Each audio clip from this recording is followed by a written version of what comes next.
Praise the Lord. இன்றைய காலை மன்னா பொன்னை பார்க்கிலும் அதிக விலையேற பெற்றது. அழிந்து போகிற பொன் அக்கினியினாலே சோதிக்கப்படும்.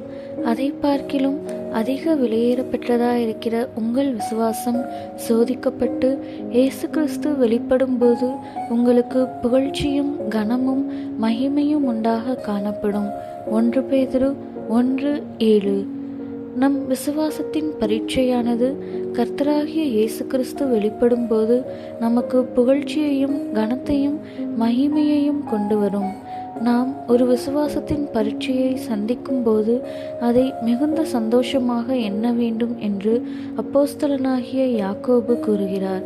என் சகோதரரே, நீங்கள் பலவிதமான சோதனைகளில் அகப்படும்போது உங்கள் விசுவாசத்தின் பரீட்சையானது பொறுமையை உண்டாக்கும் என்று அறிந்து அதை மிகுந்த சந்தோஷமாக எண்ணுங்கள் என்று யாக்கோபு 1:2-3 வாசிக்கிறோம். நம்முடைய விசுவாசம் பரீட்சிக்கப்படும்போது நாம் சத்தியத்துக்காக நிற்பதின் நிமித்தம் நமக்கு உபத்திரவங்கள், சிறுமைப்படுத்தப்படுதல்கள் போன்றவை வரக்கூடும்.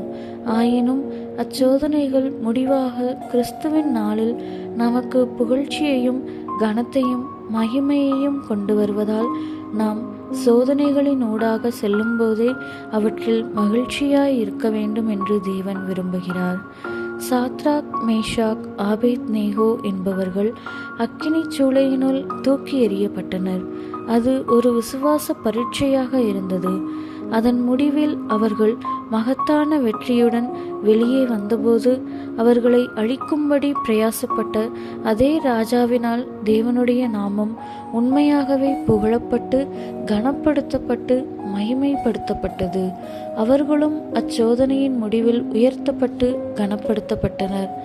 தானியேலின் விஷயத்திலும் அவன் சிங்கங்களின் கெபியில் தூக்கி எறியப்பட்ட போது சம்பவித்ததும் இதுவே. நம்மை பொறுத்த விஷயத்திலும் இது உண்மையே. நம்முடைய விசுவாசத்தின் பரீட்சை நமக்கு புகழ்ச்சியும் கனமும் மகிமையுமாக மாறுவது நம்மை பொறுத்ததே ஆகும்.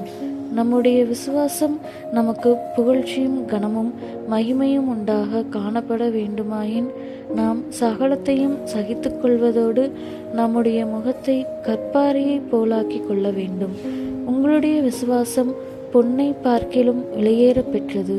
அப்படியே நீங்களும் கூட விலையேற பெற்றவர்கள் என்பதை நினைவிற்கொள்ளுங்கள்.